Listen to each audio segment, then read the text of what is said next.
Up and running. Get the audio recording. Audio looks like it's recording.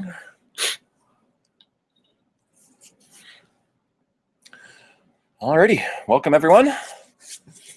Thank you. Saturday, February 13th, 2016, Apple CIDER Q&A meeting. Some pretty cold weather out there, so we may not have a big audience today. We get the cameras up and running. We get the audio recording. Alrighty, let's try that camera. And this camera.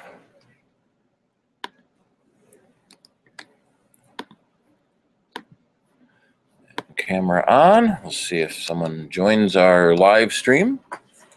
So when you can't be here, there is a live stream on YouTube for audio and video. And that camera is really out of focus.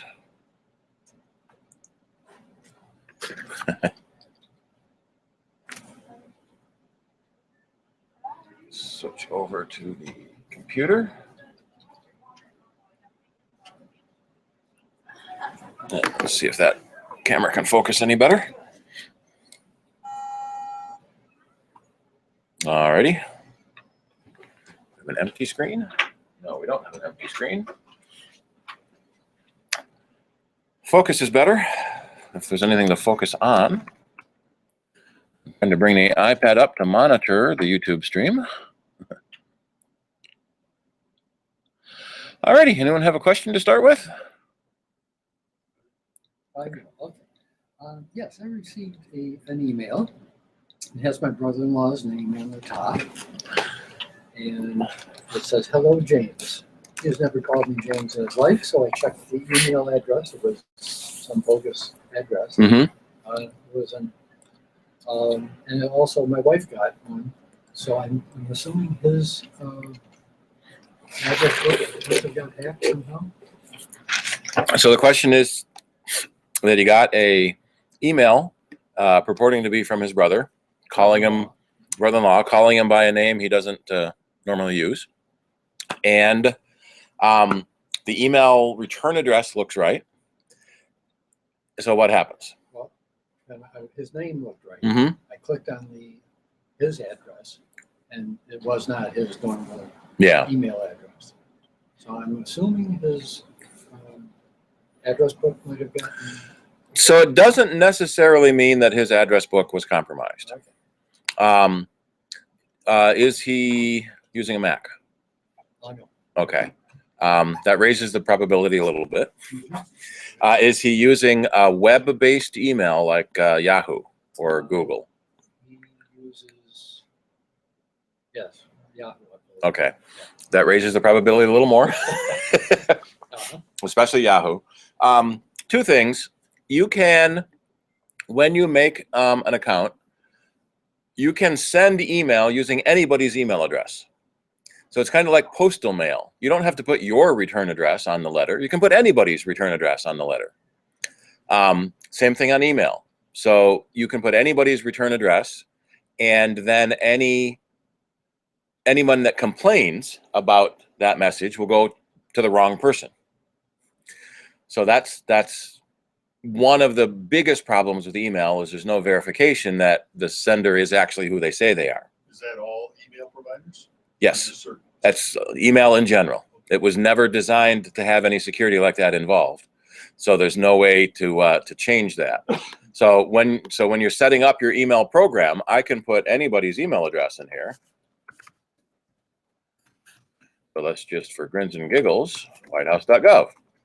Okay. So now anyone who gets an email from me, the return address will be whitehouse.gov, and I can change my name. Yeah. Is that visible? Yeah, that's pretty visible. So doesn't matter who the sender is, and the name and the address don't even have to match. So what you notice when you clicked on the address, it wasn't really his address, which is a little surprising because the bad guys usually well, it might have been someone else's address. So they'll pick Joe's name and Phil's return address to help hide who's actually getting that message. There. At nightline.net. So Nightline, the Nightline TV show, that's probably nightline.abc.com or whatever it is. So that could be a fake domain. So the bad guys will hide their domain so there's nobody to complain to. And when you try complaining, it's not the right person anyway. There are mass mailing viruses for Windows that can look in your Windows address book. And it pulls a random name out of your address book to send messages from. So, grabs Joe, and then it sends the fake message coming from Joe, even though it's on Phil's computer. So everyone that gets the message yells at Joe, but it wasn't even Joe sending it. And these mass mailing viruses can look through Windows address book in order to find addresses to send it to. So it often means that someone they know could be infected with a mass mailing virus. So it may not be your brother-in-law. Maybe somebody knows that he's in the address book, and it could be someone you mutually know because it came to you. Right, and it also, the same one came to my wife, Jeanette. Yep. It's her brother. Yeah. So that's why I assumed it must have been coming from him, but it doesn't. It doesn't necessarily mean it came from him. There is a likelihood that it came from someone you both know, to have both of you in the address book. There has also been a fairly high issue with Yahoo email getting compromised, but not exactly. So if someone guesses your Yahoo password, they can log in as you and to see your address book and send out messages. They don't necessarily have to guess your password directly. If you use the same password on another service that got leaked, we've talked about have I been pwned. So if you use that same password there, they can get into your system. POWNED, have I been pwned? Or if your security questions are too easy to answer. So I can go, so we'll do, have I been pwned? So if I put in my company address, because I know this one has been pwned. It's been pwned, and specifically from the Adobe breach. Adobe lost 150 million email accounts in a breach. And so if you ever signed up for Adobe News or downloaded Adobe Flash or a trial of any Adobe software, the email address you used might have been compromised. As near as we can tell, the password was encrypted, but the password hint was plain text. And a lot of people for their password hint will put the password. The password hint is supposed to be a hint to remind you what the password is. It's not supposed to actually be the password. But enough people make the password hint the actual password that it's been breached. So that can be how they get into a Yahoo account, because then they'll try those same passwords at Yahoo and Amazon and PayPal and all the other services. And the bad guys, so the bad guys are sort of in two general groups. There's the really lazy ones that just buy an exploit from the black market. And then there's the more adventurous ones that actually do stuff. They'll write the exploits, they'll do the research. So I can go to Yahoo and try to log into Mail and say I'm trying to break into your account. I will say I can't access your account, and now it's going to ask me the email address. Well, your email addresses are pretty well public knowledge anyway. So then you can go to what's your security question? And if the security question is too easy for somebody to answer, then they can guess your answer and get into your account, reset your password and get into your account. So the biggest thing your brother-in-law should do is change his email password just to be safe. But it's likely not his computer that is infected. It could be someone he knows and someone you both know, so that why you both got that message. Howdy.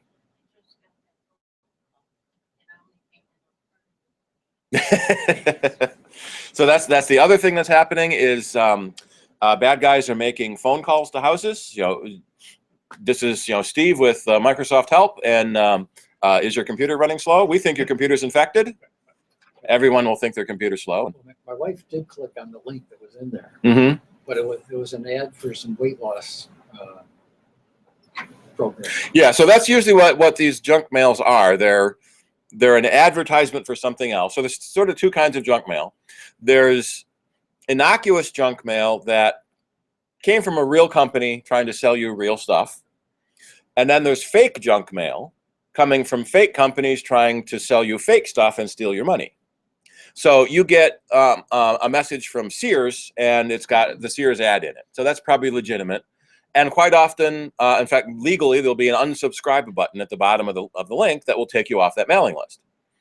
But you get a fake message selling you cheap drugs or cheap mortgage or this or that. Never use the unsubscribe button, because that means to the other end you read the message, and so we'll add you to more junk mail lists. I love it. So when you see a link, so in general, never click on links in email, because you can't be sure it's real or not. But one thing that helps is if you do point to a link, a little tip will pop up and tell you where that link is actually going. So this says Google Plus, and the link is actually plus.google.com. So, and this is a message from Nick. I know these are valid links. The bad guy can say Google Plus, and the link it goes to is fake. It might be a misspelling of Google, G-O-G-G-L-E. PayPal has trouble all the time. Companies will do PAYPA1, and it will, the 1 and the L look so close alike that it's easy to put fake addresses up there. So even people that do look, if you don't look close enough, you may end up going to a fake website. So the usual advice is never click on links in email, because you can't trust if they're good or not, even if they come from someone you know, because it may not have come from someone you know. It could be a fake message with a fake sender. That's exactly what this was. Yep. So I sort of got a collection here. So here's a collection of fake mail. So here's one from PayPal, and says it's from PayPal. It's got the PayPal logo on it, and if I point to that, it's going to a company called Zigba. So they could have made this message better and tricked me better. I can also see it's coming from p-p.co.uk. They could have made that better. So this is a lazy bad guy. And so it wants me to click here, which will probably then ask me for my PayPal username and password. And if I'm not paying attention and just click it, type in my PayPal credentials, they now have my PayPal account and can spend all my money. When you're looking at that link, and the tooltip is showing you what the link really is, is that always accurate? Is there any way to spoof that? Yes. So that hint can be spoofed as well. But that's a lot harder to do, and most of the bad guys don't bother. We make analogies to postal junk mail. And the Direct Marketing Association hates that word. So unsolicited commercial mail. Generally speaking, about a 2% response is considered very good. So if you send out 10,000 messages, you'll get 200 responses, and that's considered good in the Junk Mail Association. With junk email, there's no cost in sending the junk like there is with postal mail. So the bad guys can send out 500 million messages, and if they get one person, not 1%, one person, they've made their money back. So you send out 1 million messages, you might get 300 or 400 or 1,000 people fall for it. And bad guys can make a whole lot of money doing this. Every now and then there's an interview with someone who was caught or turned to the good side, and they talk about, I make $10,000 a day with fake email coming into my system. I work 1 or 2 days a month to send out another 1 million messages. that I bought for $50 on the dark line, and there's a lot of money in it because not enough people pay close enough attention, because we're kind of programmed to obey science. In fact, there's a scam going. I saw it on the original Dragnet series. So it's how long ago the scam is, but it's been updated over the years. Someone will put a sign outside a bank and say night deposit broken. Put your deposits in this box, and then he goes back in the morning and collects all the money. And the one guy that in the TV show that I think he even was better than that, because that's lying. So that's fraud. He said put deposits here. Didn't claim anything was wrong.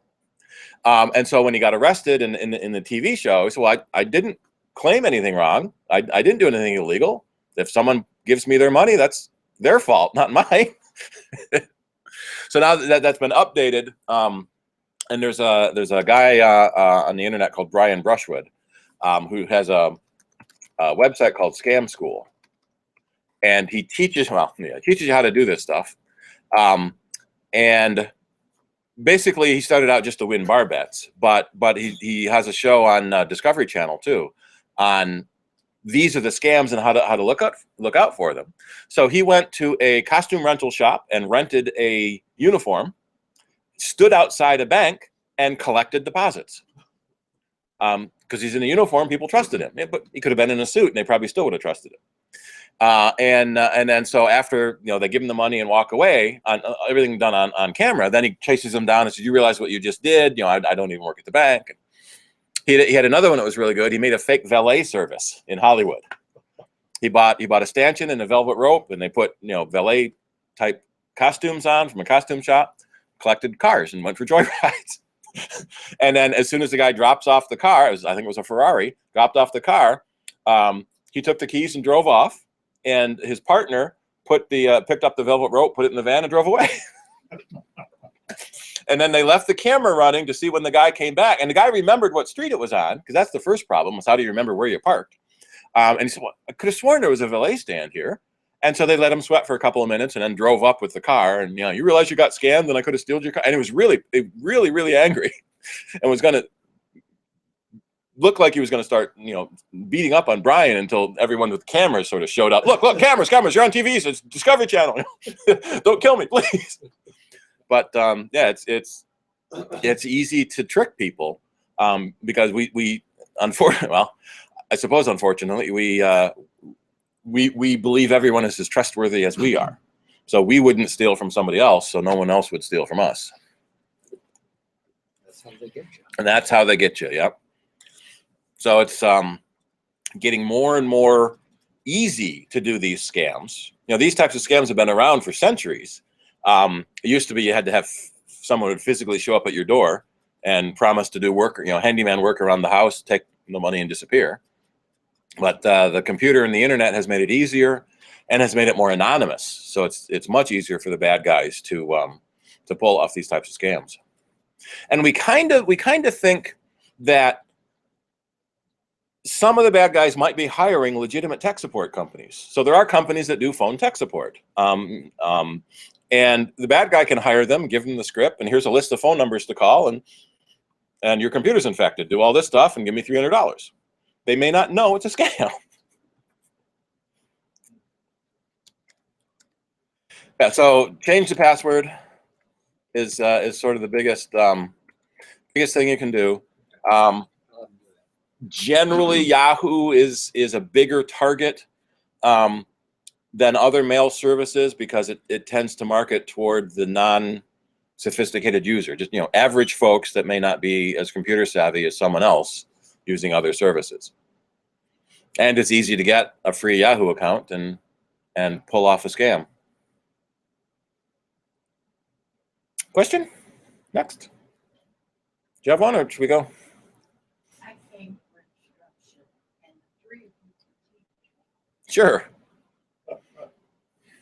You're not supposed to laugh. One, I was going to ask, how do I get my computer and my iPad to sync so that I can get all of my data So how do you sync your computer and your iPad? I connect with the cord. Right. So the first question, it depends on what you want to sync. Like emails. No, email syncing has to be done through your mail server. So who do you get your email from? So your email company that gives you email is where you sync your email with. Okay. And there are two. Go back to my email. There are two ways to get email from an email provider.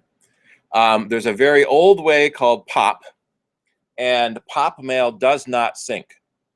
POP mail was designed in the early days when you had one computer. You dialed in with a telephone, downloaded your mail, and hung up as soon as you could because you were paying by the minute. So POP is about 40 years old. So IMAP is the service you want to be using. So you'll see that all of my mail is set up for IMAP. So with IMAP, the mail will synchronize. So you set up IMAP mail on your computer, IMAP mail on your iPhone, and it will synchronize between the devices. What about the contacts? Contacts will synchronize through the cloud, through Apple's iCloud service. So in your system preferences on your computer, and in settings on the iPhone or iPad, was it? Or both? Yeah, same. Yep. There is an iCloud setting.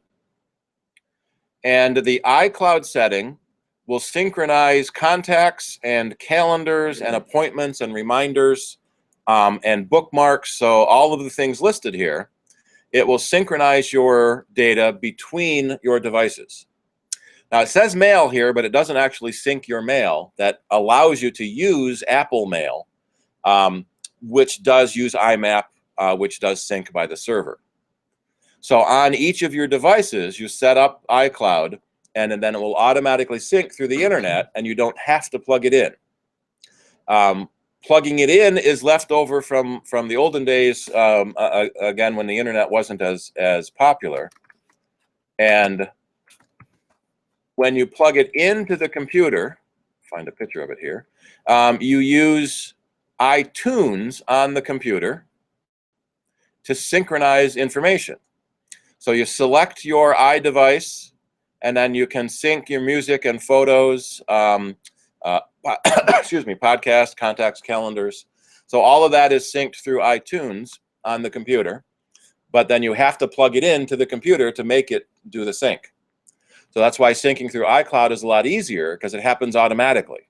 And they don't even have to be anywhere near each other. So someone at home puts a calendar event on your calendar, and it automatically shows up on your phone when you're out of the house.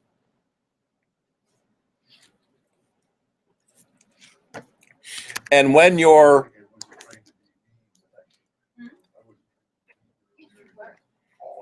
Yeah, but see, I'll tell them you have to keep to my card. Well, I know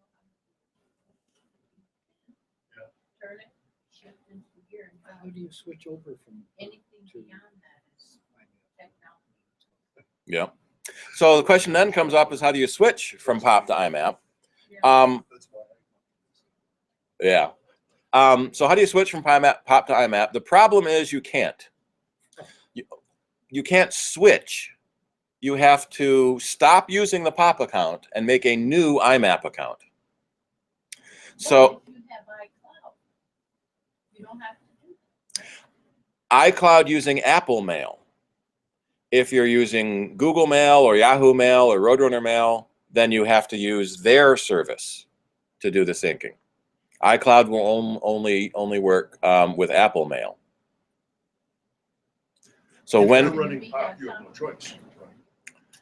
correct, but virtually all mail servers that do POP also do IMAP. The annoying exception is Roadrunner. Roadrunner doesn't do IMAP. Roadrunner only does POP. That's what I've got. But Time Warner does IMAP, which is weird because it's the same company, different divisions.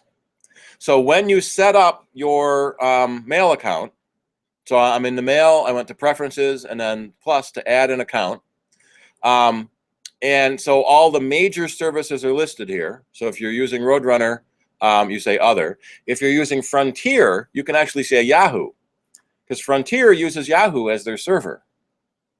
And Yahoo uses IMAP to synchronize. Frontier only uses POP. So that's one of the tricks. If you're using Frontier, you tell it Yahoo and you get IMAP.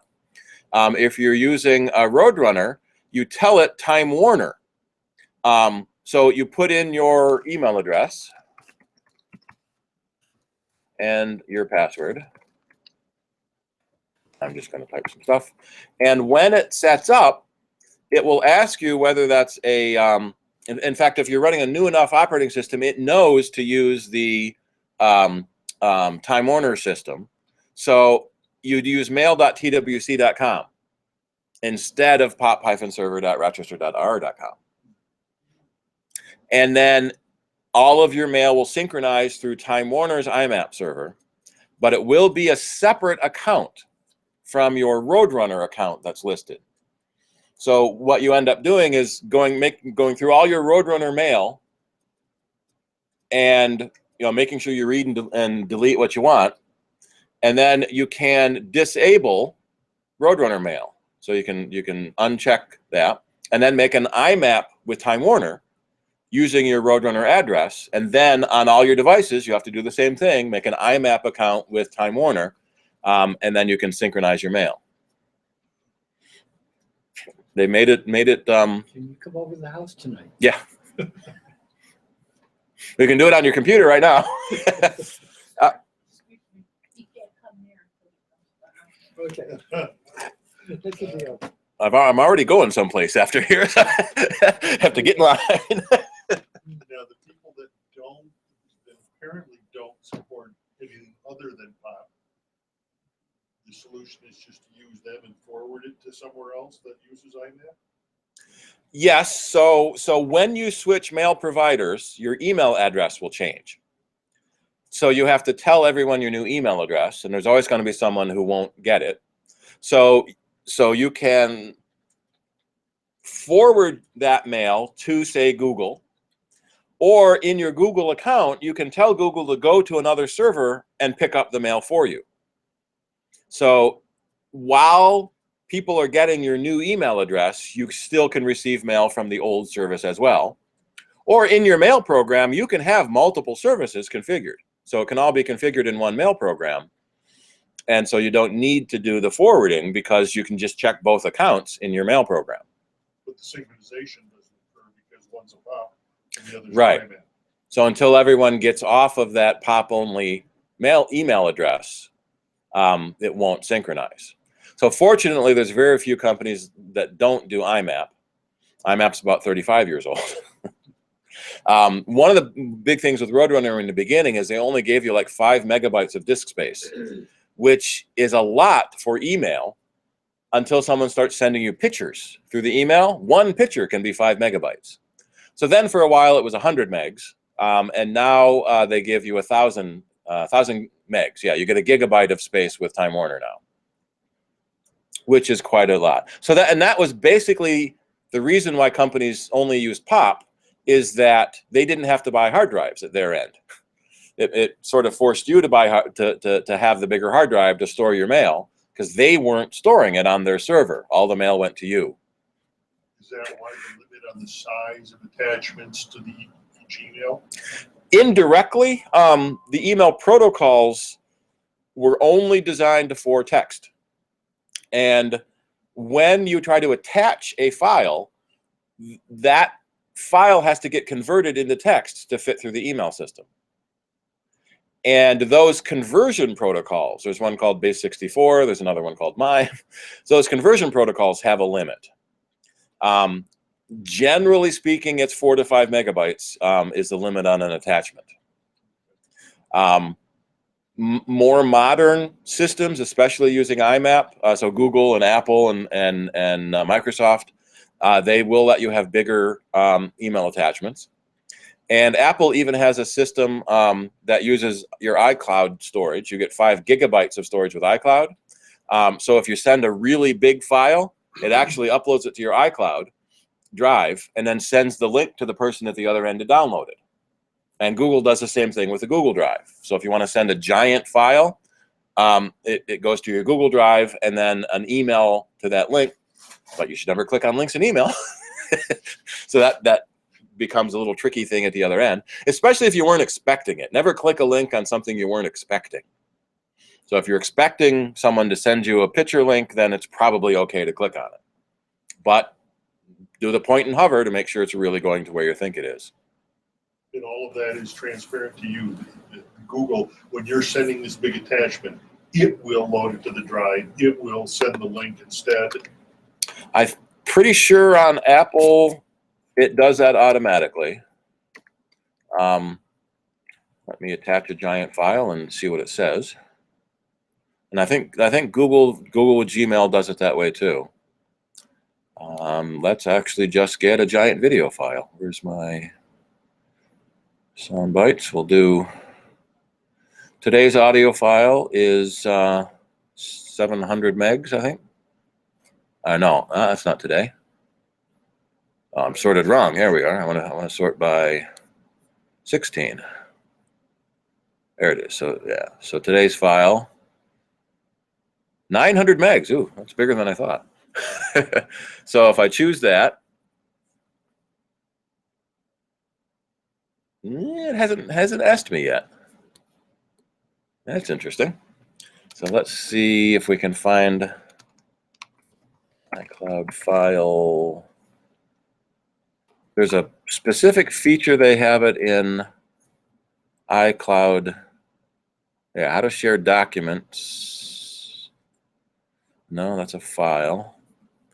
iCloud email file. I forget what the name of the feature they call it is. Mail drop. So with mail drop, you can send large files up to 5 gigabytes.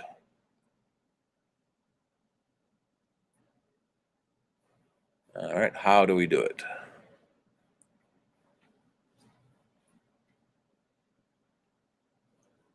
Probably so. When I hit send, it's going to ask if I want to send it using mail drop. So let's try that. I'm going to send it from the CIDER account to my personal account. Let's hit send.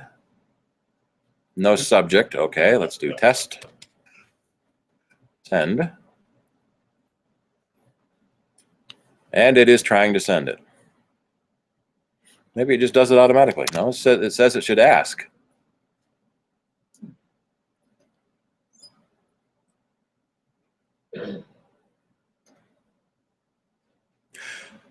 Well, I'm sending it through Apple. Maybe Apple doesn't have an attachment link.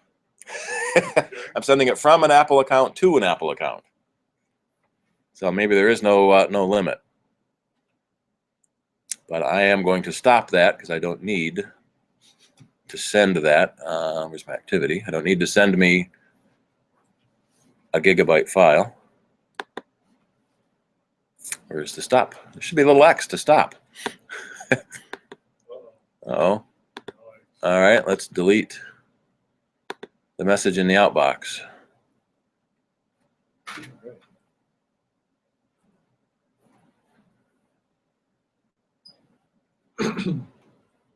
Here's my fake email folder. So one of the other things that's happened is large attachments are often pictures. So instead of emailing a picture or a bunch of pictures to someone, you can put them on your photo library. So there's an iCloud shared photo library. So if you have a bunch of pictures you want to send, let me just pick a bunch here. You can send them in photo share, which then becomes a website. You can upload them to Facebook or Flickr or Google Photos. So there's so many photo sharing sites available that you usually don't have to email a bunch of photos to someone. You only need But if you're doing that, it's public. But if I'm sending photos, I may not want them. yeah. So if you don't want to make them public on Facebook or Flickr, then you can use a private photo sharing account. So if I say send this to iCloud photo sharing, I'm going to make a new album to send it to. You can make it a private album or a public album. But isn't it going public? I mean, isn't it in the cloud somewhere? It's in the cloud, but only the people you have invited can see it. Well, isn't that where the scams start? Up there somewhere? Well, they start on somebody's computer, who then sends a fake email through the internet. But yeah, I see your point. There is If I'm sending my partner over here That's you. photo, and I put it into the cloud so it can be transposed or whatever, so he can open it. Since it's there. not if you don't invite him. But if he's astute enough Yes, and devious enough, right. If you're devious enough, you can get to and yeah. see, he's already said, Yep. he's admitted to I'm being, devious. so he could see the photo. But email isn't private either. Anyone on the internet can sniff your email along the way. That's why postal service works. Yeah. Well, I'm really yes, getting- yes, but anyone can open your mail along the way either. It's illegal to do so, but anyone could. It's easier to open internet stuff than it is postal mail. We often say email is like a postcard. Anyone can read it along the way. They probably won't, but they could. I think the key, going back to your comment about being private, is you need to be aware that someone may see it, so don't put anything there that. Right. Right, but I guess I've become so leery of Facebook because Mm-hmm. I've seen so many people put what I call stuff. And I'm like, really? They may not realize they posted to public, or there have been issues with Facebook privacy. Every time they add a new feature, it's public, and then you have to go back into your privacy settings and to make it private again. Yeah. And so we've seen this time and time again with Facebook is they'll add a new feature, apologize that it was public, and move on. So actually, what I have seen a couple of times, if you haven't been on Facebook a while, you get do you want to review your privacy screen? So you can go into your privacy settings. One of the problems with Facebook is, say you do send a picture to a single person, they now have the picture and can send it to anyone they want. Or post. Right. Okay. So even if you've sent it privately to someone, they can send it publicly to anyone they want. So with Facebook, you've got friends, and then you've got friends of friends, and then you've got everybody. But once your friend has the photo, they can send it to anyone they want either. So it's don't put anything on the internet you wouldn't want everyone to be able to see. Just assume nothing is private anymore. Yeah, Well, yes. which is frustrating. Yeah. And which so much, there was a program, well, it's part of the news. They were talking about medical records. Yeah.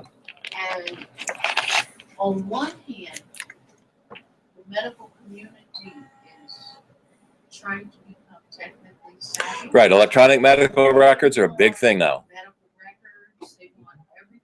because they don't want to have the giant racks of Right. printed files. And on the other side, he's got your records and, you're going to pay for his surgery that, Yep. That happens. because that's what happened to this man. Right. And then the company holding the records might have a breach, and suddenly you've been pwned, and nothing you did wrong Exactly. is a problem, but the company got breached and all your data is now exposed.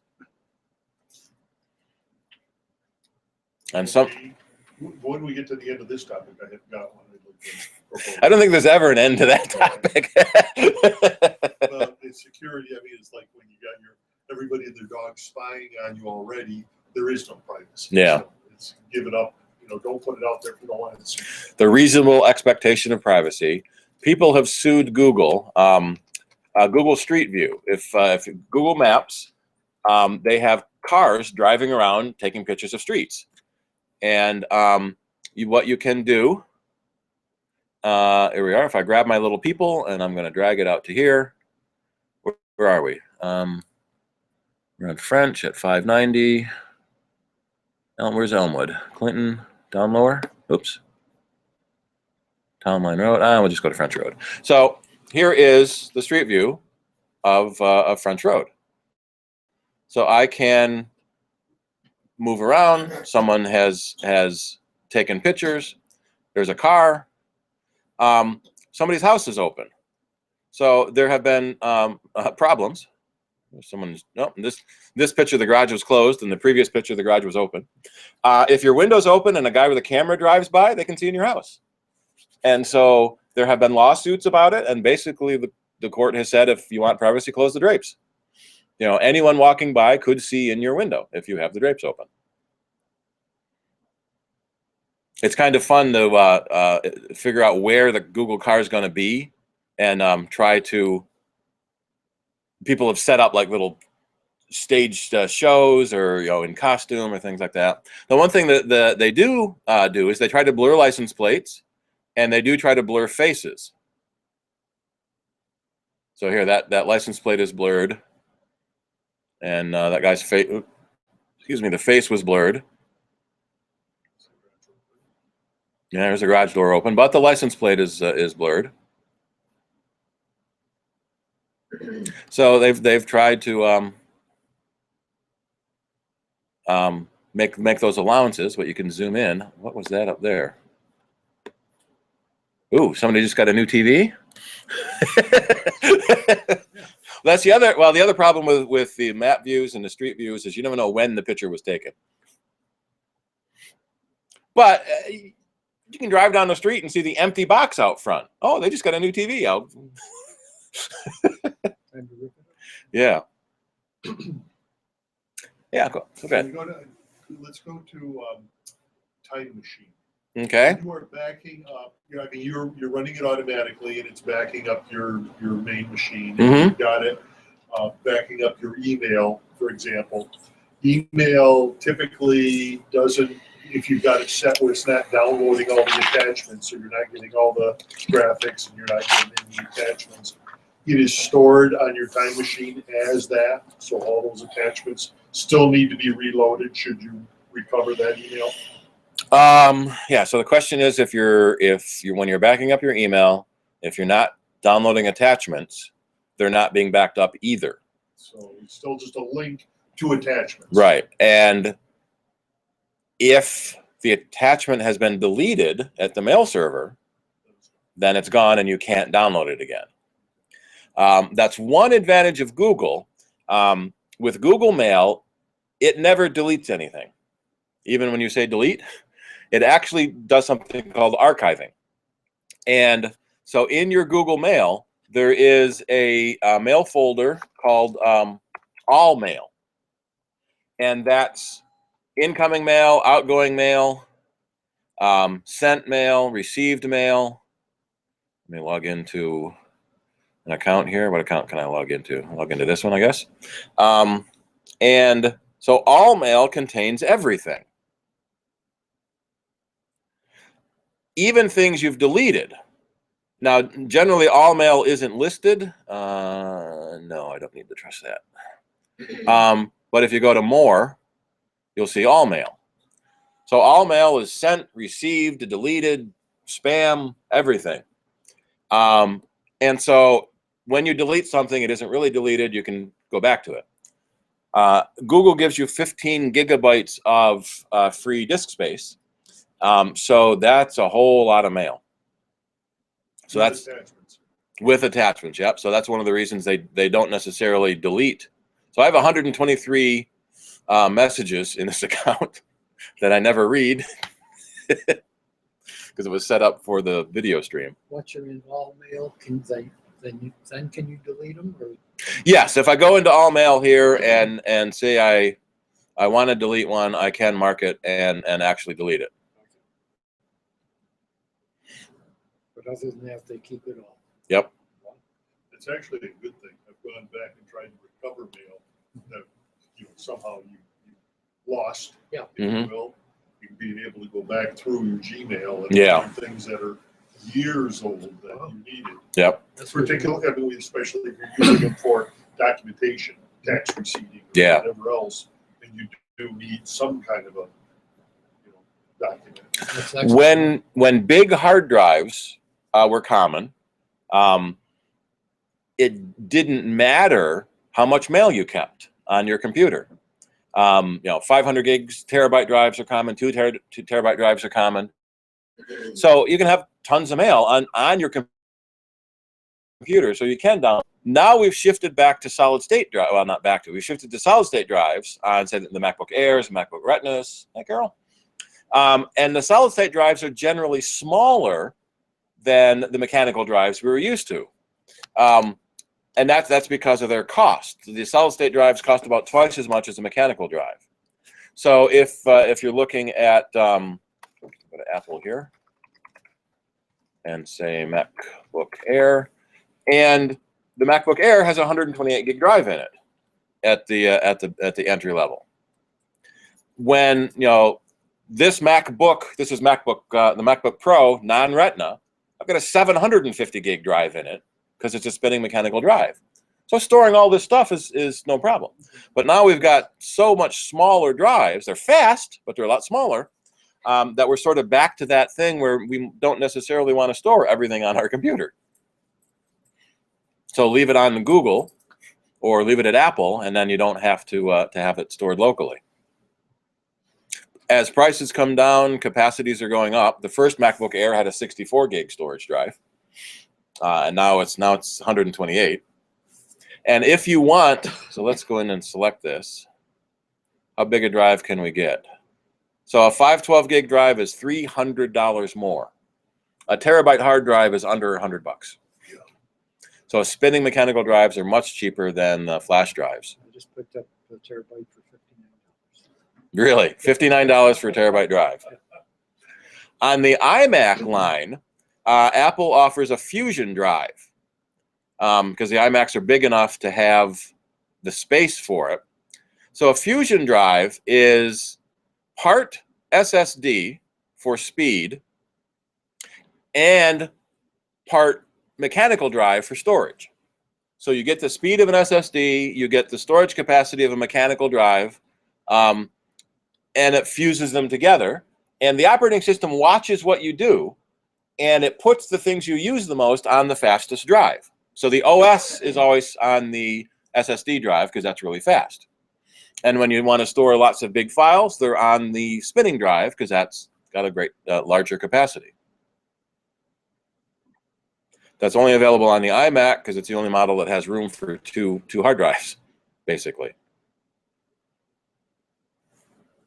Future spinning drives is like got its endpoint written. We kind of think that spinning drives will eventually die down, but not until solid state drives are cheaper.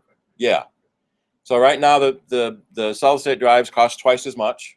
2 years ago they were 5 times as much. So when they're about par, where there's no cost penalty on buying a solid state drive, then we'll probably start seeing mechanical drives back off a bit. But mechanical drives have been around for so long that they're really cheap to make, and the capacities are so high. I think right now 8 terabytes is the largest single mechanical drive, maybe 6. So a terabyte of SSD is $300-400, and you want 8 terabytes, you're looking at $10,000 maybe. So it's still much more expensive for solid state. So you can have it fast or you can have it big, and with the Fusion drive you can do both.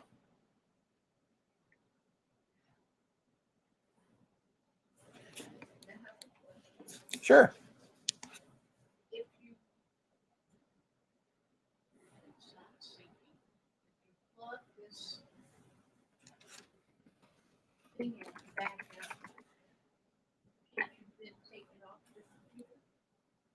Yes. If you,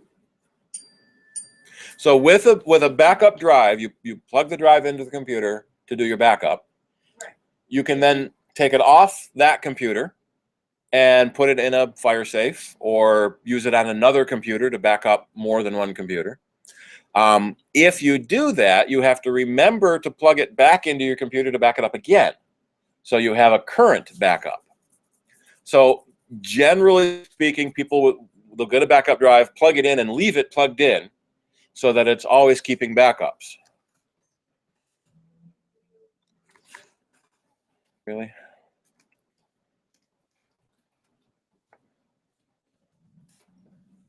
Stupid stream. I had it up on the other device. We'll switch it over to that and see how that works. All right, so that's crooked. Never a dull moment, is it? Yeah. Maybe this is a good time for my question. Can you actually send the signal to YouTube? When I was watching everything on your screen, even though you have the camera on it, was blurred for Wednesday's meeting. Can you send the same signal that you send to the projector to YouTube rather than? That's a good question. And since we're doing it here with no other person, yes, I can send the desktop. There we are. And that's much cleaner. Yeah. So I'm sending my, infinite regression. So I can send the desktop to be streamed. And yeah, we're still doing infinite regression there. So I can't monitor it here. Let's monitor it over here, yeah. Thank you. I should have remembered that sooner. So now everything on my, and then I can make the text bigger. I'm trying to monitor it on the iPad, but I'm having trouble getting to YouTube on the iPad. So I can make the text bigger on screen and then show it off. Is that doable at the Wednesday meeting? It is until we have the other presenter. Then I can't get his desktop on my computer. Yeah. Perfect timing. So backup drives. So you can plug a drive into each computer to back it up. With laptops, it's sometimes annoying to have to remember to plug it in. So what we often say is the power cord to your laptop, rubber band it to the USB cord to your hard drive. So when you plug the laptop in to charge it, you plug it in to back it up. The other option is to get a wireless backup drive, which Apple has in their time capsule, not Airport Extreme. Can I get to the time capsule here? Yeah. So Apple's router family, so they have their wireless routers, and the Airport Extreme router, you can plug your own hard drive into it and make it a network backup. So it's network and wireless, so all of your computers can back up. Your laptops can back up wirelessly wherever they happen to be in your house. They'll still back up. And then the Airport Time Capsule has a hard drive built into it. So it becomes your wireless router, it becomes your backup drive, and you don't have to remember to plug the drive in to do your backup because it can back up wirelessly over the network. I would recommend plugging it in to the network for the first backup because that takes a long time to back up everything that first time. But then all your changes can be backed up wirelessly, and you don't have to remember to plug your drive in to do the backup. When it's backing up, is it backing up only the hard drive in the machine or any of them that are USB attached? So when you back up, you have options. So I'm in the time machine system preference.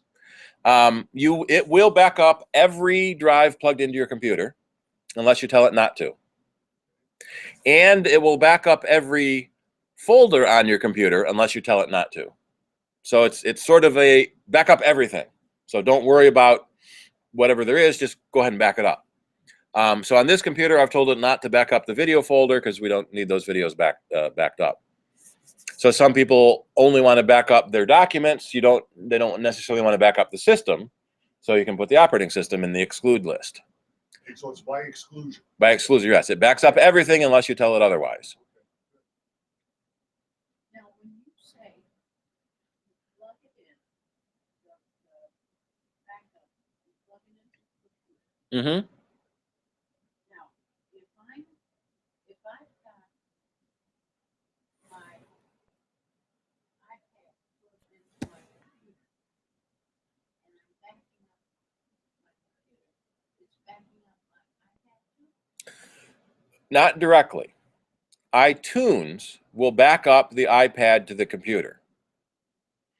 And then Time Machine will back up that backup to the external drive. But the iPad isn't a hard drive, so it doesn't get backed up by Time Machine. But iTunes does the backup to your computer if you want it to. So in the iPad, you can tell it to back up to iCloud, or on the computer, you can tell it to back up to the computer. And if I can find that screen.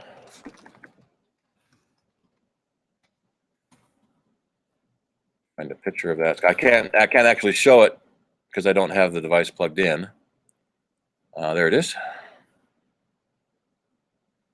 So when you plug in your device, you can tell it to back up to iCloud or to back up to the computer.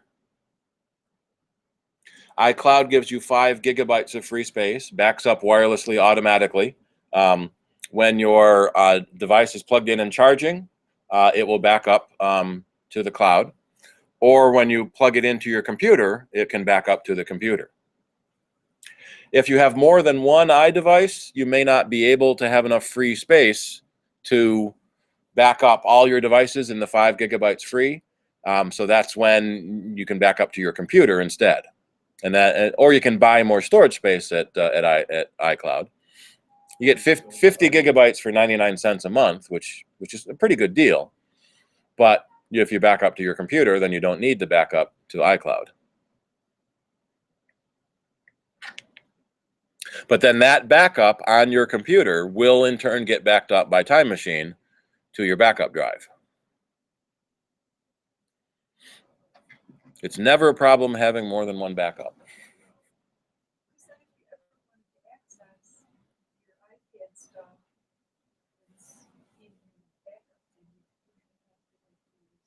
Right. So if you want to access the backup, then you would erase the iPad and restore it to that backup point.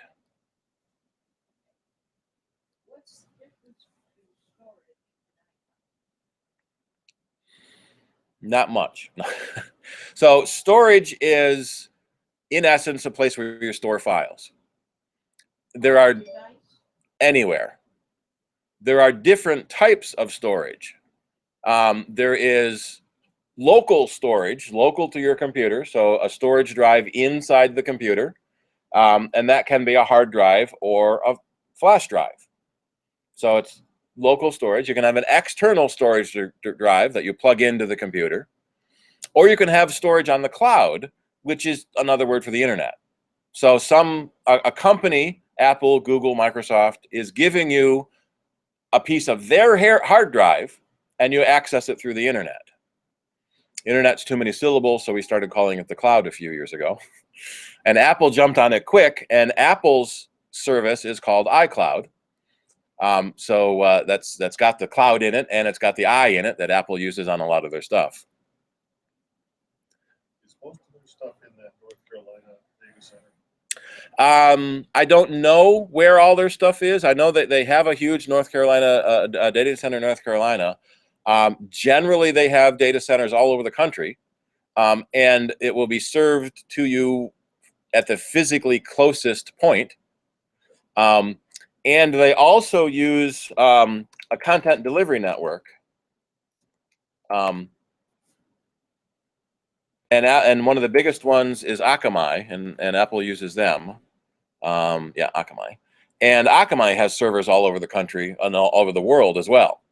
So whatever server you're physically nearest to will deliver the content to you. So it's faster to get to you, and they don't have to pay as much for transcontinental data services. So they still need to sync all that together like S3 does. Yes, so S3 is Amazon's cloud service. The S. So they're doing all the heavy work for you just to make it convenient and faster and lower cost to deliver. Right. There was an interesting story from Google. Google started in California, so their main servers were in California for years. And then they wanted to have an East Coast data farm so that could serve things easier, because it was expensive to copy things coast to coast. And buying a leased line, so there's other companies that sell the actual wire to get your data from coast to coast. Buying a leased line is expensive. And so what Google figured out is that most of the companies that sell these lines, the way they bill, how did it work? They throw away, it's an 80% bill. They throw away the top, they throw away at the bottom, and they sell you what's in the middle. So if you don't use a lot, it's not a very high charge. And so what Google figured out is that and they average by day. So if you do a terabyte a day, you're charged a fortune. If you do a terabyte a month, it's a lot cheaper. So Google figured that out. And also most of the companies, if you transfer at night, it's cheaper than transferring during the day. So Google figured out that so in a 30-day month, if we wait until day 29 at midnight and push a terabyte across, it costs us $5. And so they were able to replicate their terabyte data farm to the East Coast in a couple of months, rather than trying to ship things or run it piecemeal. And I'll probably never be able to find that story again. Weren't they buying up a lot of dark fiber for a long time, and with thoughts of becoming their own provider? Becoming a provider? So yeah, so Google is Google buying multiple dark fibers. So back in the internet boom in the 90s, a lot of companies laid down fiber wire. So copper wire is cheaper, but fiber can carry more data. And so a lot of companies put down fiber, and then when the internet crash happened, that fiber went dark because it uses light to transmit. And so a lot of this dark fiber has been run, but is not being used. We hear about Frontier in town has miles of dark fiber that nobody's using, partly because Frontier charges too much for fiber. So what Google has done, this may be where he told about. What Google has done is Google is buying fiber, and Google is becoming an internet service. So in several cities around the country, Atlanta, Austin, Charlotte, Kansas. I think Kansas City was the first company that that did it. You can get Google Fiber internet service for super fast, for super cheap. And they're also, I'm trying to get to the pricing. They're also throwing in TV service as well. So, oh, Raleigh, Durham. I got a friend that lives near Raleigh. That's a coming soon. Okay. So let's go to Kansas City. That one was built out. So basic internet, 5 megabit internet is free from Google. Time Warner, you pay what, $20 a month for that? Like Frontier, Time Warner Frontier, like $20 a month for 2 megabit. So if you happen to be in a city with Google Fiber, 5 meg is free. Gigabit internet is $70 a month. Here in Rochester, Time Warner will sell you 50 megabit internet for $70 a month. So you get 50 megabit for 70 a month, or 1,000 megabit for 70 a month. There is a fiber company going through Rochester, Greenlight Networks. They are running fiber to the home for residential internet, and they are doing 100 megabit for $50 a month, or you can do gigabit if you want. I think that's like $200 a month. Greenlight's gigabit is mostly targeted at apartment buildings and whatnot, but Google is even cheaper than that. A gigabit internet for $70 a month, or they'll throw in 150 TV channels for $130 a month. So gigabit Ethernet, internet and television for less than half the price of what Time Warner charges. And that's partly because fiber can carry so much data that they don't have to have as many wires. Time Warner, with your coax runs in your neighborhood, they got to have a lot of wires to support a lot of houses. So there are places that offer fiber. Most cities do have a local fiber company that will put fiber in. There have been a couple of them here in Rochester. There's another one out in Victor called Fiber Tech. They market mostly at businesses, where Greenlight is marketing mostly at residential. On Greenlight's website, they have a button where you can sign up for service, put your email address in. You're not actually signing up for service, but you're telling them you're interested. And the more people that sign up in any given neighborhood tells them where to go next. So if you can get all your neighbors to sign up for service, you might be able to be on the next neighborhood to get connected. Are they doing well? So far, yeah, they've been doing very well. So 100 megabit for $50 a month. They could offer more than that, but they don't need to, because Time Warner only gives you a 50 megabit maximum. Frontier's DSL peaks at like 8. So then they start bonding multiple DSL channels together if you want more than that. So $100 a month for a gigabit, the big gig. What do you get for your $100 a month? 1,000 megabit service. Just for email? I mean, just for internet, yeah. Just only your computer. Right. And $50 a month gives you 100 megabit, so it's twice as fast as Time Warner and about half the cost of Time Warner. And so if you have several people, especially and you especially watch streaming video online, that really is fast. And if you've got kids that each are watching their own different streaming video service,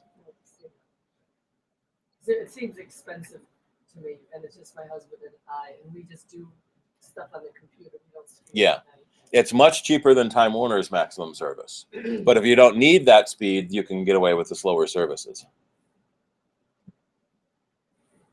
Jim.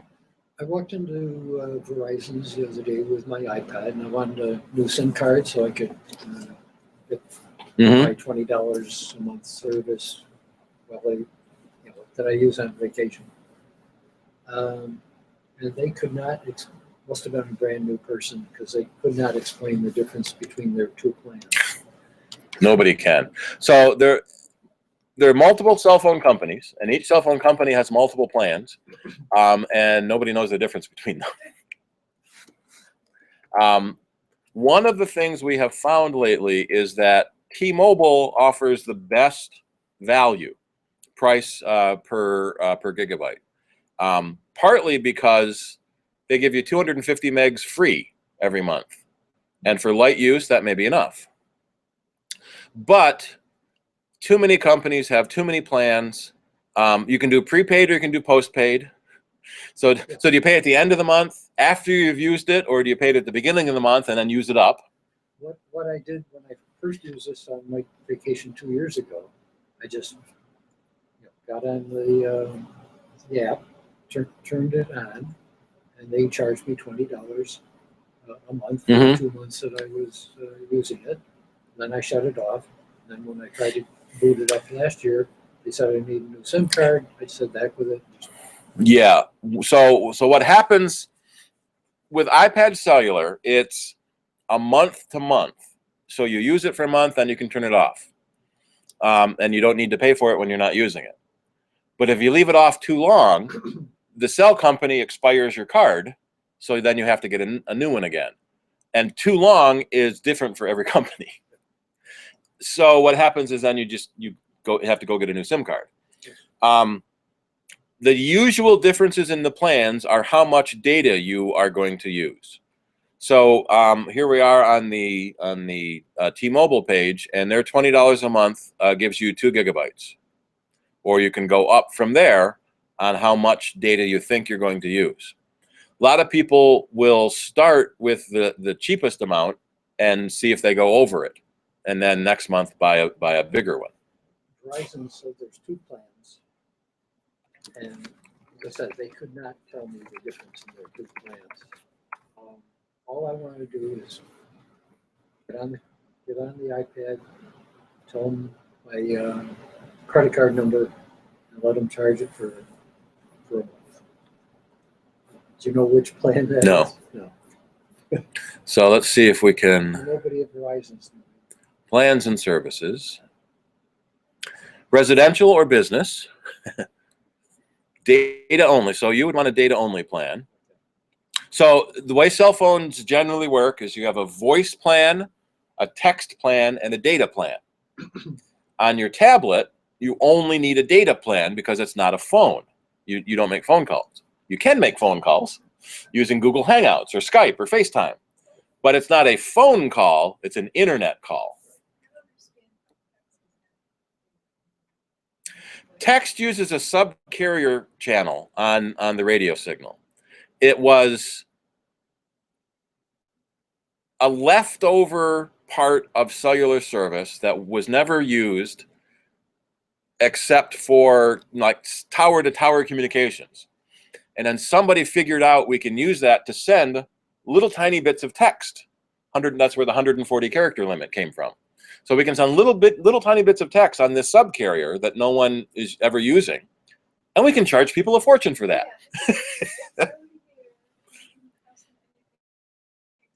Right. Right. So it's 20 cents per message, 25 cents per message. And we're seeing shifts of the way cell phone plans are working. You used to pay by the minute and you'd pay by the text. And now almost all the plans are unlimited minutes and unlimited texts because you're paying by the gig for data. We're seeing a shift is that a lot of people don't use their phones to make phone calls anymore. It's for using internet services, Facebook and websites. And so they're giving you all the unlimited minutes, unlimited texts, but you're paid by the gig. So here we're on Verizon's plan.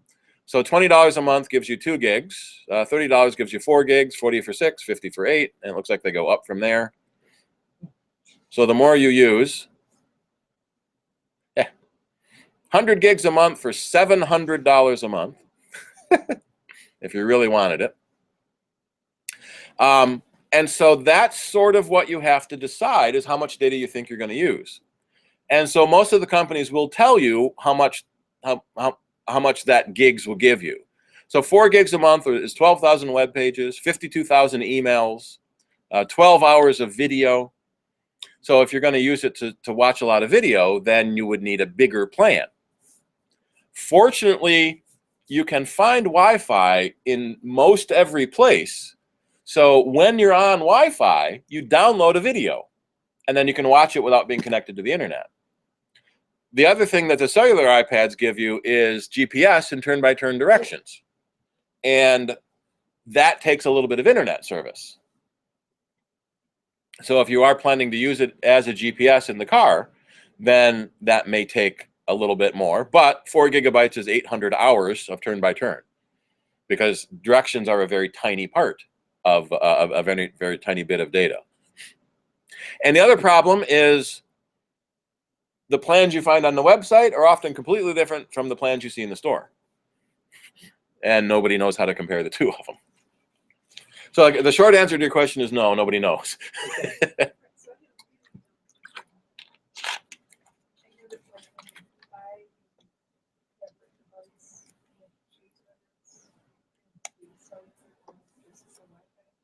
Correct. When you buy your iPad, you choose whether you want cellular only or whether you want cellular. I'm sorry.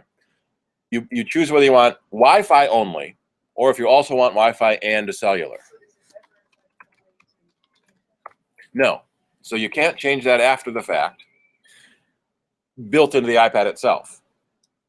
The option then is to use a Wi-Fi hotspot.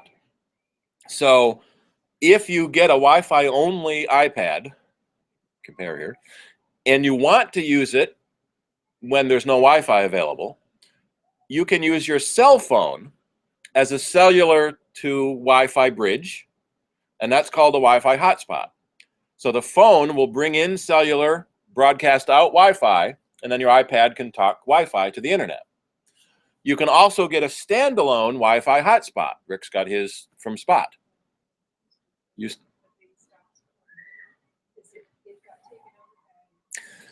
Yeah, so Wi-Fi hotspots are available from the major carriers, AT&T and Verizon, etc. And there's a lot of third-party carriers, Straight Talk and Clear and Spot and all these other carriers that were reselling, say, Verizon service in a Wi-Fi hotspot. And a lot of those have fallen by the wayside. Yeah, most of those third-party deals are really cheap, $40 a month for unlimited data, which you don't see anymore. So when you buy an iPad with cellular, it's $130 more for the cellular service for the cellular capability in the iPad. You don't have to turn it on until you actually want to use it. So if we look up Wi-Fi hotspots, well, that's if we go back to Verizon. Is Verizon still open here? No. So Verizon calls theirs the MiFi. Other companies call them different things.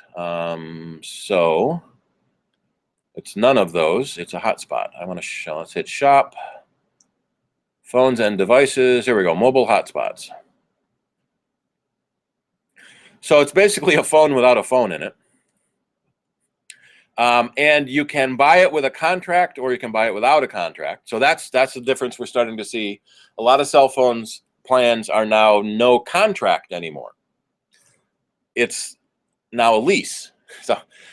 So you're still stuck for 2 years paying for it, but it's a different legal definition, contract versus lease. So Verizon's, their basic one is $150, it looks like. There are some that have a USB port on them that plug into the USB port on a computer, but then they only work on a computer. If you use the other ones that are wireless, then they'll work on computers, on tablets, and everything. So that's a much more useful device. And most of them you can connect to multiple devices. So this Jetpack allows us to put 8 devices on it. So you can have, say in your car, mom, dad, and 5 kids can each be on the internet looking at different things. Excuse me. Who's driving? Yeah. Well, the car's going to drive itself. Oh, that's right. Yeah. That's right. And so after you buy the thing, then you need to buy the service. So this is the thing. And where are the services? Okay. Add that to cart. Let's see if we can do this. So it's $150 for the thing itself. And now we have to find a service to put on it. Here we are. Shopping cart. No, I don't want any of their extra. So if you lose it, for $9 a month, if you lose it, you can buy a new one. or you can just buy a new one. Next should be our plans. Yeah, so now we should get into plans.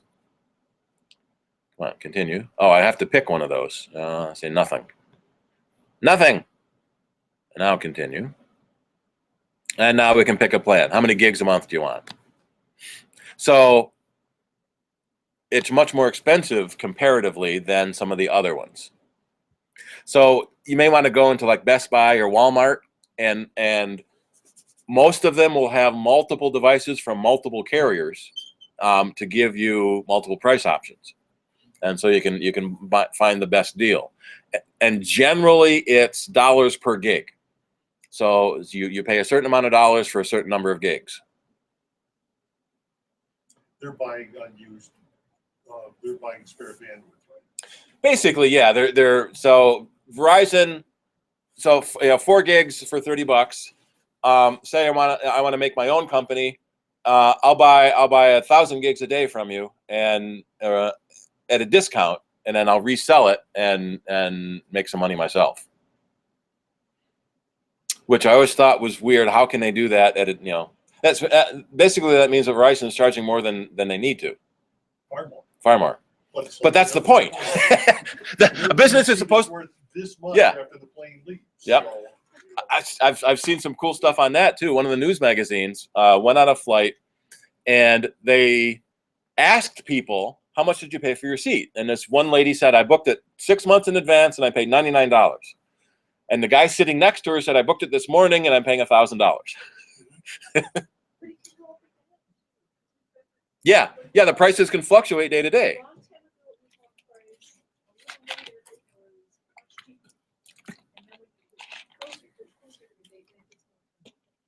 but the brokering now is getting worse. Yeah. Because airplane seats, hotels, that bed is not worth anything if no one's in it. Right, so sometimes the day of, you can get really cheap because the plane has to fly anyway. Right, and if they can put someone in that seat. In fact, I read just recently, a lady flew from Hong Kong to London on a 747 alone because it was a red-eye flight. It left at 1 a.m. local time. So she had all 500 seats to herself, all 9 cabin crew to herself, picked any movie she wanted to watch because the plane had to get to London for the next leg. And she just happened to be the only one that didn't take a different plane. Can we flesh out more about, you're talking about using your tablet as a phone when it's linked to your phone, and how all that networking works within the iSystem, if you will? So on your tablet, because I've got YouTube open. So your tablet basically is a little tiny computer all to itself. It doesn't have a cell phone service built in, but it has internet services available. So Apple has their FaceTime service, and that lets you make audio calls and video calls to other Apple users. It uses the internet, it doesn't use the phone system. So it's free with whatever internet service you're using. It does count as gigabytes on your cell plan. So generally you want to be on Wi-Fi when you're doing this. Or an unlimited cell Or unlimited cell plan, yes. Cancel. Who did I just dial? I just dialed somebody by accident. So other services have features, and this is Google Hangouts. So Google Hangouts lets me send text messages. And why are you flickering? Is it the cable? So Google Hangouts, I can send a text message to someone without having a text plan because it goes through the internet. And I can make phone calls to someone. And it comes out a telephone at the other end. And I can make those calls on my iPad with Google Hangouts. Google is in essence paying for it all. So this is all free. I can text any North American cell phone number. I can make phone calls to anywhere in North America for free. You might notice I have a 7-cent credit up at the top. They gave me 10 cents free when I joined the service, and one of my customers, the phone number was in not Guam, but one of the other U.S. island protectorates. So it looked like a regular area code, but it was an international long-distance phone call I got charged 3 cents for it. So pay attention to it, and actually that's an old phone scam. You get a message on your answering machine, Uncle Bill is in the hospital. You better call this phone number. A lot of people have an Uncle Bill, and the phone number is Virgin Islands or Guam, some international protectorate, and you get charged $30 a minute because the bad guys have a deal with the phone company at the other end. We'll charge them $30 a minute and I'll split it with you. Okay. So service like Google Hangouts, I can do text messaging. I can do telephone calls over the internet for free. There's also Skype. I don't have Skype installed on the iPad. Skype is, and Google Hangouts is all operating system, Mac, Windows, iOS, Android. I don't think they have Microsoft yet, Microsoft Phone. But then Skype is all operating systems. In fact, since Microsoft bought them, it comes built in now with Windows Phone. And Skype lets you do audio calls and video calls. Skype to Skype is free. If you want to use Skype to call a real phone, then you pay for that. It's pretty cheap rates, but I don't bother anymore because with Hangouts it's free. I can call anybody any amount of time for free. What about the hardware interactions? Like, you know, I'll be sitting at my iMac and the phone will ring, but it rings on the computer, it rings on the iPad, it rings on the phone, and I guess I can answer from any of those. Yes. What's really happening? There is a feature Apple introduced in 10.10, I think it was, called continuity. And continuity has several sub-features built in. There is a feature called handoff and a feature called iPhone Cellular. So when your phone number rings, it will ring your phone. You can add your phone number to FaceTime on your iPad or your computer, and then that phone number rings your computer and your iPad.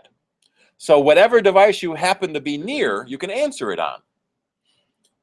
It gets really interesting when you're in the same room with all your devices and they all are ringing at you. So you can answer your phone from your computer if you left your phone on the charger in the other room. What is really being routed? Who's being billed? I'm in the car, the phone rings. Mm-hmm. So, but the iPad's laying on the passenger seat. So that rings. If I answer the phone and it goes through the card network, what am I talking on my phone? Am I talking on my iPad? Am I talking on which? Yes. Or doesn't it matter? Yes, it can matter. So when the phone rings, it's a cellular call, and it comes in over cellular, and it's part of your cellular phone plan. When you're at home, it goes over the Wi-Fi in your house, and your computer can answer the call, and then it counts as data on your phone. Or if your computer is connected to the internet, I'm pretty sure that's how it works. And when your computer is connected to the internet, it will use the internet for the call. I'm going to make sure I'm remembering this right.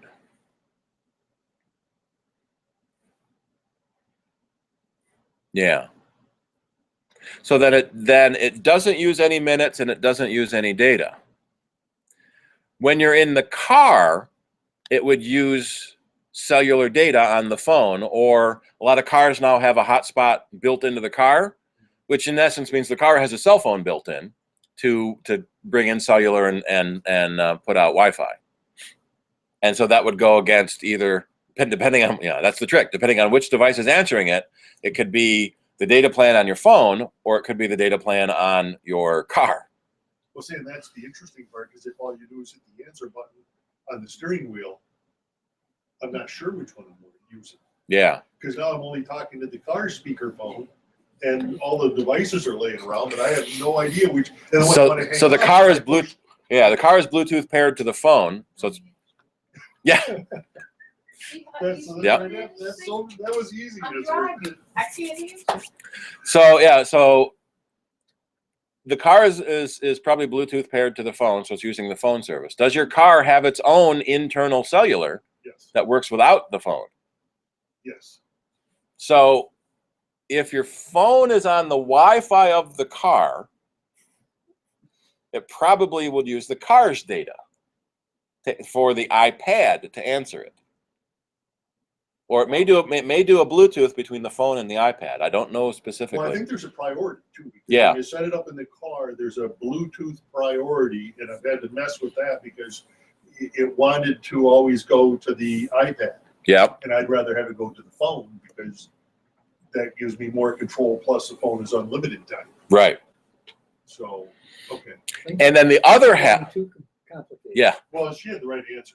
Don't answer the phone. Yeah. I'm driving, don't answer. The other half is a feature called Wi-Fi calling.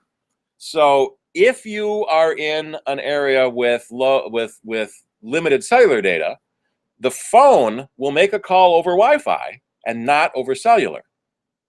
But your carrier has to support that too. T-Mobile does. Yeah, T-Mobile does. I don't think the other ones do because they don't want you to use Wi-Fi. They want you to pay for cellular. And then there's the opposite of that too. What do they call it? Wi-Fi assist.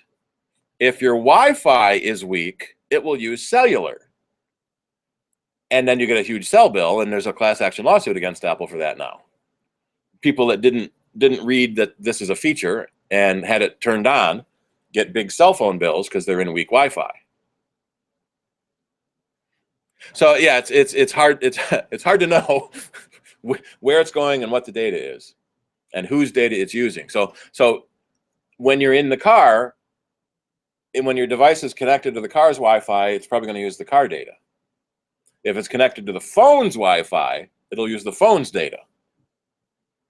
So you may want to turn off the car Wi-Fi and only use the phone data if you've got unlimited. That's easy because you just let that run out of money and it automatically turns off. Yeah. Yeah. Jim. That's an interesting. Yeah, it's quite a dilemma on where all that's going. Yeah.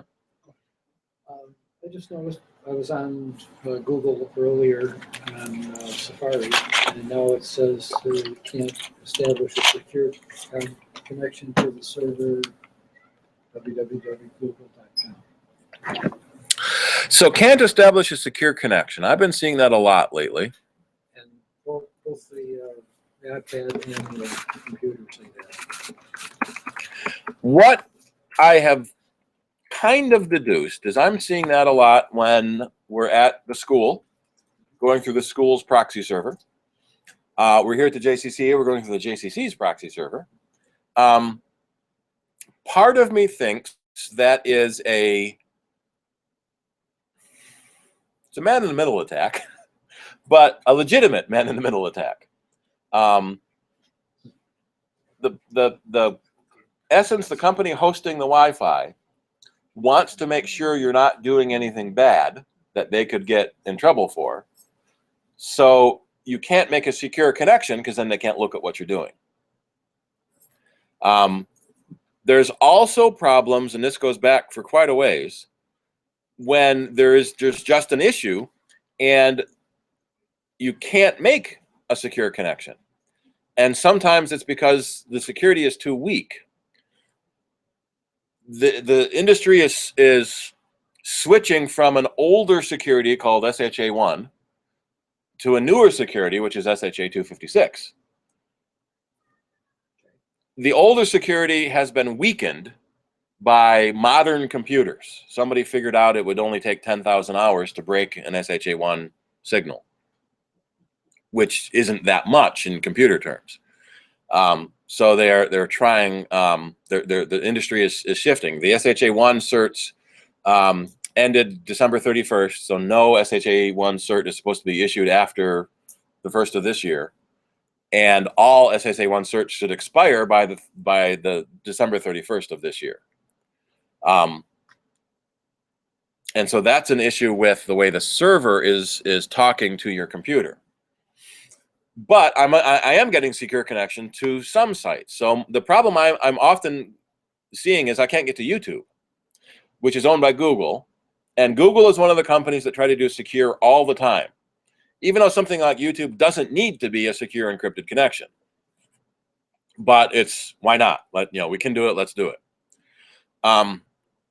When you are on a secure website, you'll see the little padlock in the URL, and so that means it's encrypted.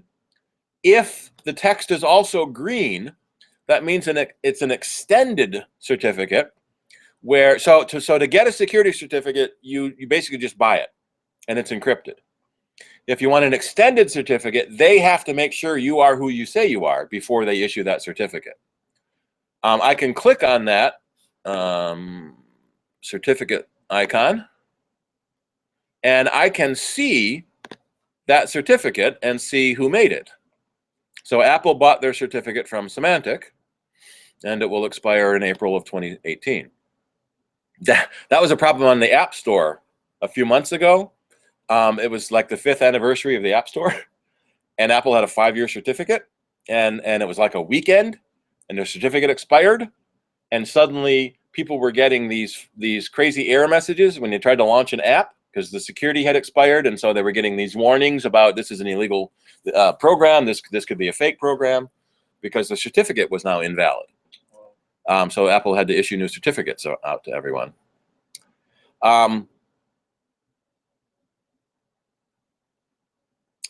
There was a company called VeriSign that was one of the first big certificate issuers, and they got bought by Symantec.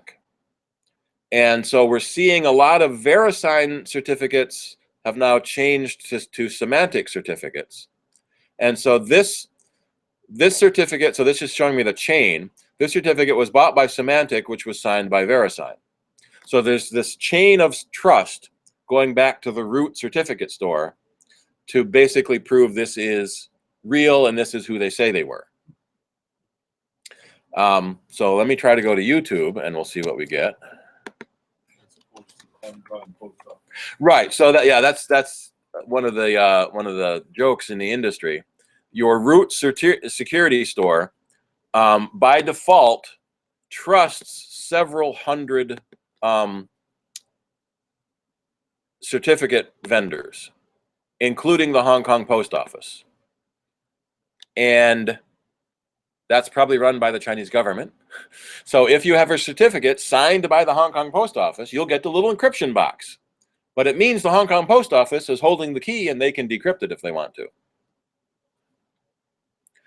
So Google is its own internet authority, and the YouTube certificate was purchased by GeoTrust.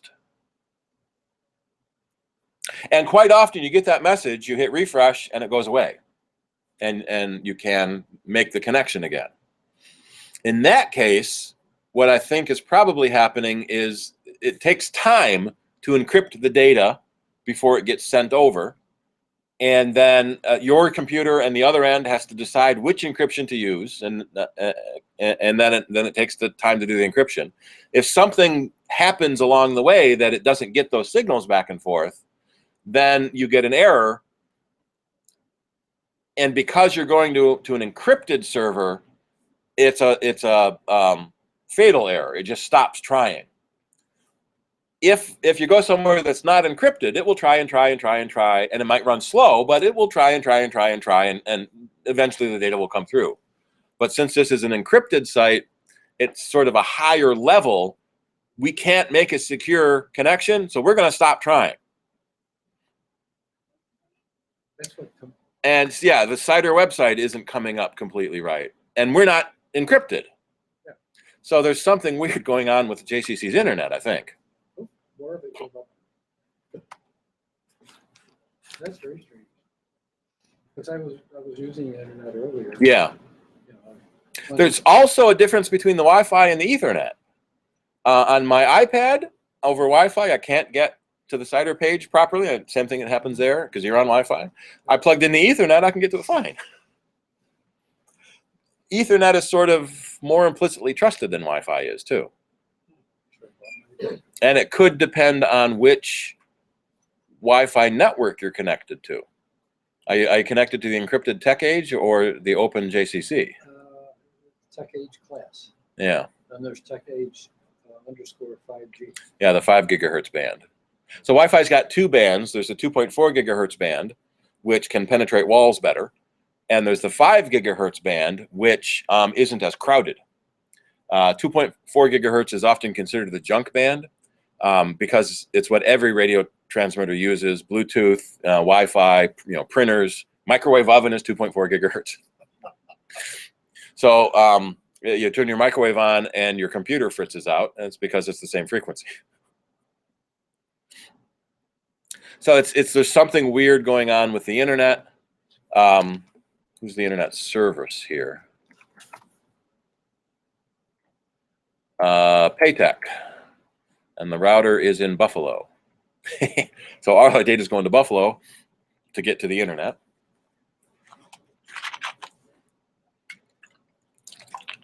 If you look into how the internet works, it's shocking that it works at all. So when it doesn't work, I say, oh, okay, I'll just try again.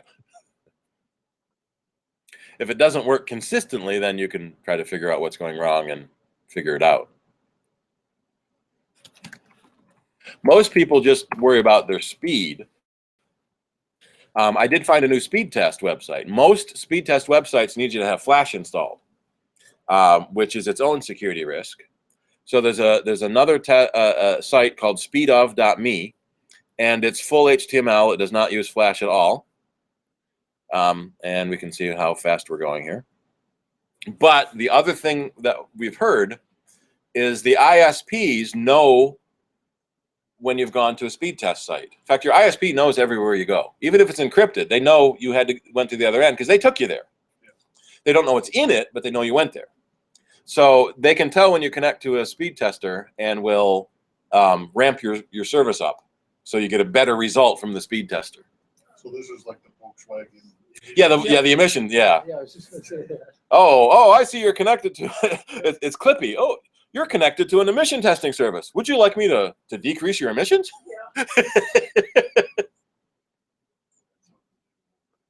So you're saying that when we connect to the internet here, all 10 computers, if people are trying to go to a site that's going to Buffalo, it's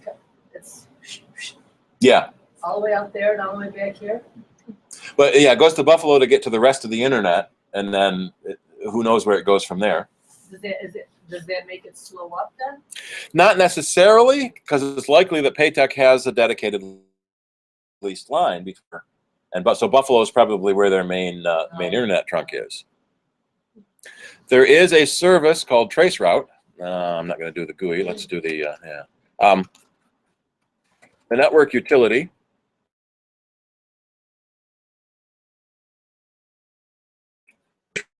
Traceroute service will go to the other, and suddenly I just stall. Do I have network utility? Come on, search. Do too much at once again. Yeah, well, I tried. Shut everything down. Yeah, and sometimes shut it down, reboot it, and then it will work again fine. I tried that. Now, if you had a cellular iPad, you could skip the local internet and go cell. Yeah, Verizon's could tell me how to do it. Yeah. So which plan is best is a question they can't answer, but buy a plan they probably could. The margins must be horrific in that industry. You have every kiosk in every store. Yep. Well, a lot of those are third-party companies reselling the corporate store, and it know that because it's got a big Verizon logo on it. It may not be a Verizon store; it may be a reseller. But the bottom line is that there's enough money in that business Yeah. to have that many levels of markup.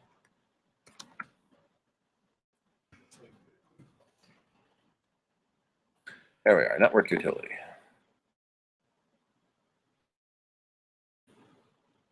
So let's to Apple. Every now and then, there's a mistake on the internet.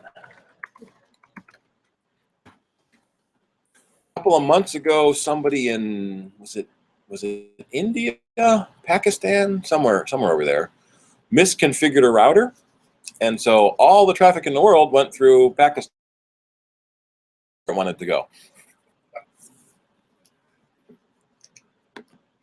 and it took a while to get it straightened out. Yeah. So here we are. We're going to Apple, and so we start out here. Oh, we're going through Akamai. So sometimes we can see where we're going. So Windstream, and then Paytech. So we're Clay, Ohio, Chicago, Illinois. So we're into Windstream, and we're into Akamai. And now it doesn't know. I know we made it. So there's 9 hops. So we made it to Akamai, and so now we're inside Apple. So if I hit trace again, every time you run the trace, it may be a different route. Because when the internet was designed, they had really brilliant guys thinking about what might happen. And so there's a router that routes the traffic. So we sometimes call this the traveling salesman problem. You got a salesman that wants to hit 10 houses in a town. What's the best route to take between all the different houses to be the most efficient and shortest? And so sometimes the shortest route is not the quickest route. And it's the whole big theory about the traveling salesman problem. So same thing with the internet.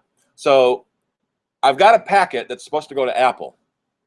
And I know Apple is at this IP address, which I know is geographically in this location. And I know there's a router down to, in like the next city. So I'm going to send the packet off to there and forget about it.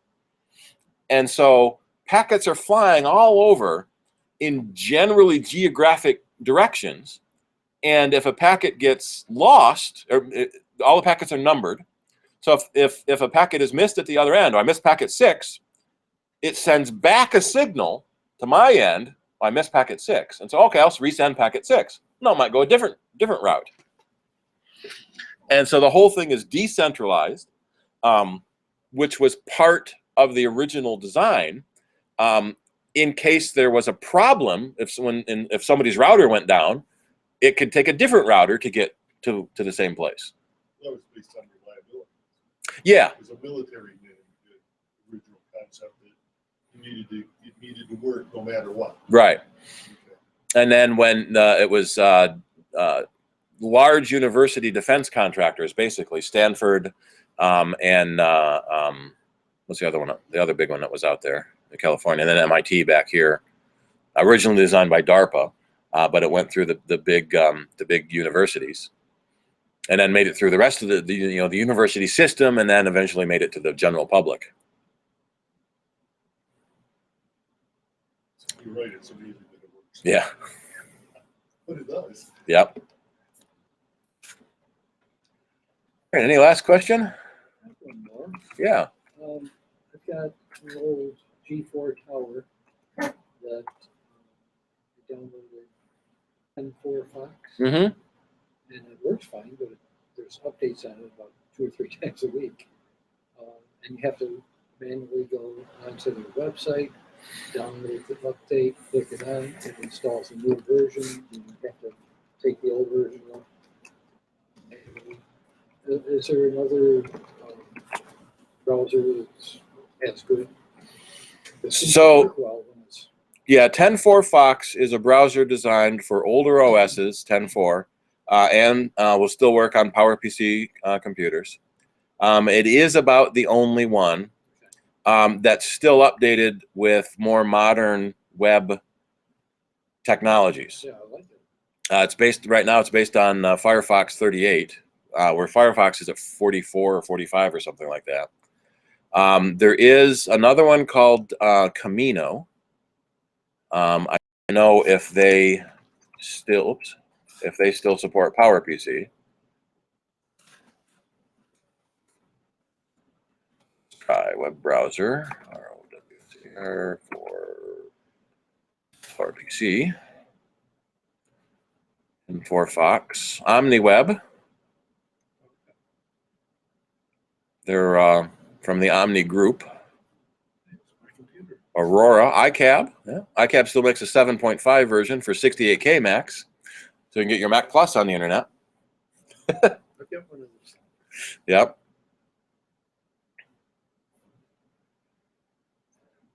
So there are options for the older computers. They're not as full featured as a modern browser, but they work a lot better than the old browsers in that OS that you can't update anymore. They just warn the Safari on that Yep. system is not. Yeah. It doesn't have the features that new websites are using. So it just doesn't work. I'm happy with 10.4 Fox. It's just As I said, a couple Got to times a update it week. too often, yeah. What's driving all the updates? Any specific, or it's just, Probably security.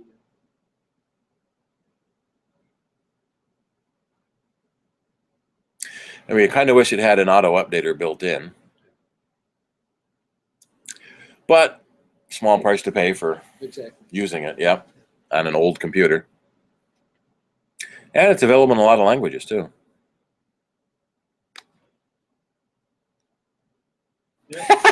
Well done. allow them to- Because Tim says we're obsolete.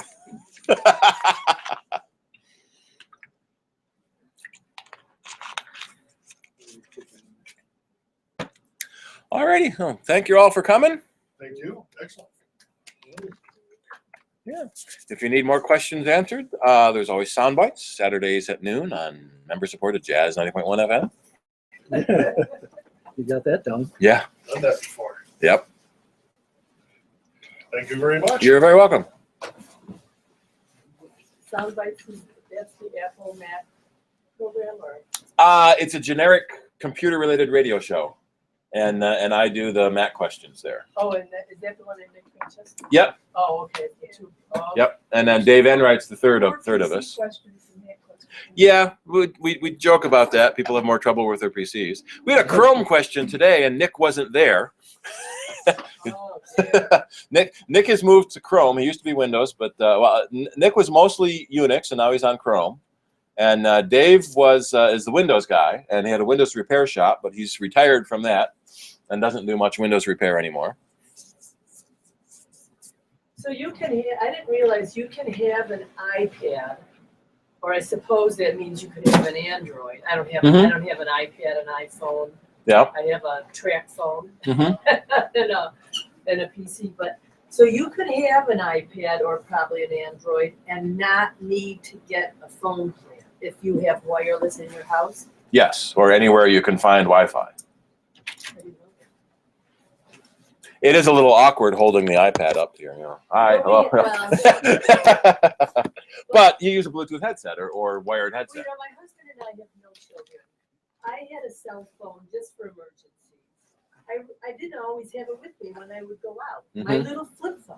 Yeah. Now I have a smartphone, which my husband, just a track phone smartphone, which my husband likes having on the side of his chair. And, you know, he's reading. He's Yep. using it as a little computer. So Yep. now I really don't have it with me when I go outside. So we could probably get a tablet. And I could, That's all you need. Yeah. no, it's true. I mean, Because no one wants to make phone calls anymore. well, I mean, but you can if you need to. Thank you, Steve. Yep, you're welcome. no, I mean, so that's interesting. You could just, well, we don't need one. I got a whatever. But you do have to be near Wi-Fi. Right, you have to be near a Wi-Fi Near hotspot. Wi-Fi, Yeah, but yeah, which yeah. is really easy to find. And that's one of the reasons I got T-Mobile on my iPad. I rarely use my 200 megs of free data because I'm almost always near Wi-Fi.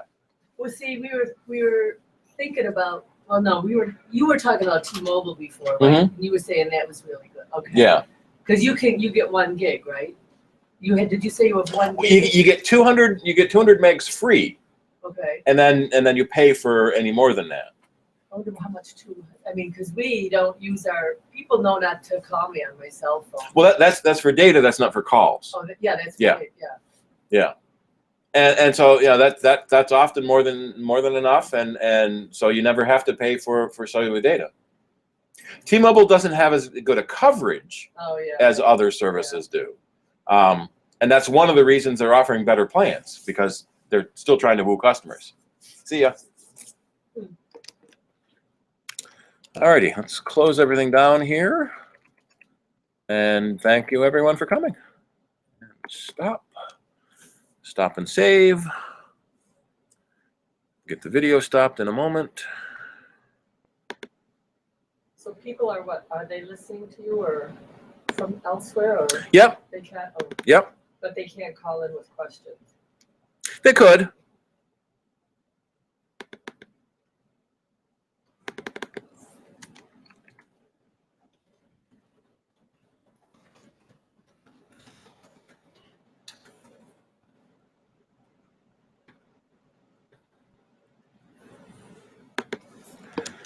close.